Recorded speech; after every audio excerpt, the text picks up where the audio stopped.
ஆண்டவர் இரட்சகரும் மீட்பருமாகிய இயேசு கிறிஸ்துவின் நாமத்திற்கே மகிமை உண்டாவதாக. மனிதனின் மனநிலை எப்படியெல்லாம் மாறுது அப்படிங்கிறத வேதாகமத்திலிருந்து ஒரு சின்ன நடந்த ஒரு உண்மை சம்பவத்தின் மூலமா இந்த இதில் பார்க்கலாம். அப்போஸ்தலர் 27, 28ஆம் அதிகாரத்தில் நடந்த ஒரு சின்ன சம்பவம் என்னன்னா, அப்போஸ்தலனாகிய பவுல் வந்து கைது செய்யப்பட்டு வேறொரு இடத்துக்கு கொண்டு செல்லப்படுறாரு. அந்த கொண்டு போகிற டைமில் கடலில் ஏற்பட்ட ஒரு பெரிய ஒரு சீற்றத்தினால அவங்க தொடர்ந்து பயணம் செய்ய முடியாமல் அந்த புயலினால என்ன ஆகுதுன்னா, அவங்க உயிரை மட்டும் காப்பாற்றி கொள்ளும்படியாக அவங்க கடலில் குதிக்க வேண்டிய ஒரு சூழ்நிலைகள் ஏற்படுது. அந்த இடத்துல அவங்க சேர்ற ஒரு இடம் தான் என்னன்னா, மெலித்தா அப்படி ஒரு தீவை போய் சேர்றாங்க. அந்த தீவில் வந்து அங்கிருந்த மக்கள் வந்து இவங்க வந்து பவுல் அவங்க கூட சேர்ந்த எல்லாரும் ரொம்ப கஷ்டப்பட்டு புயல்னால அது கரையை தாண்டி வந்திருக்கிறத நினச்சி சந்தோஷப்பட்டு அவங்கள வாழ்த்தி வரவேற்று அவங்களுக்கு தேவையான ஒவ்வொரு விஷயத்தையும் செய்கிறாங்க. அதே டைமில் அந்த நாள் நைட் என்ன நடக்குதுன்னா, குளிர் காயறதுக்காக அவங்க என்ன பண்ணுறாங்கன்னா, அங்கே இருக்க விறகுகளை எடுத்து போட்டு சேமித்து அந்த குளிர் காயும் போது அங்கே இருக்க ஒரு சின்ன ஒரு விறகுல இருந்த ஒரு பாம்பு வந்து என்ன பண்ணுதுன்னா, அவர் பவுலோட கையை வந்து கடிக்குது. கையை கடிக்கவும் அங்கே சுற்றி இருந்த மக்கள் என்ன பண்ணுறாங்கன்னா, உடனே பவுல் வந்து என்ன வந்து ஒரு சாபமுள்ள மனுஷன்.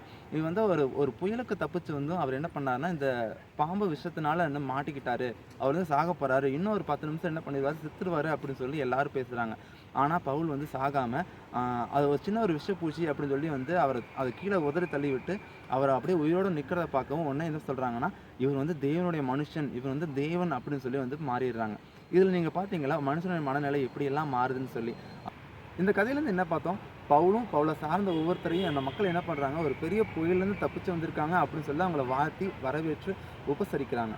ஆனால் அதே ஒரு 10 நிமிஷம் தாண்டி என்ன பண்ணுறாங்கன்னா, ஒரு பெரிய ஒரு பாம்பு விஷயத்தில் வந்து மாட்டிக்கவும் அந்த மனுஷனை வந்து அவனோட கேரக்டரை வந்து மாற்றி பேசுகிறாங்க. இது வந்து பெரிய பாவியான மனுஷன், பாவத்திலேருந்து வந்த மனுஷன், அதனால தான் என்னாச்சு, அவன் புயலேருந்து தப்பிச்சு வந்தும் அந்த சாவு வந்து அவனை விடலை அப்படின்னு சொல்லி சொல்கிறாங்க.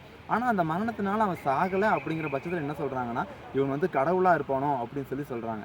இதுதாங்க மனுஷனுடைய மனநிலை. மனிதனுடைய மனநிலை வந்து மாறிக்கிட்டே இருக்கும். அவனுடைய அன்பும் அதே மாதிரி தான் மாறிக்கிட்டே இருக்கும். ஆனால் ஆண்டவர் நம்மக்கிட்ட எதிர்பார்க்கறது வந்து மாறாத ஒரு அன்பை எதிர்பார்க்கிறார். அதே மாறாத அன்பை தான் ஆண்டவர் நம்மக்கிட்டையும் எதிர்பார்க்கிறாரு. அதே மாறாத அன்பை தான் ஆண்டவர் நமக்கும் கொடுத்தாரு. எப்படின்னு கேட்குறீங்களா?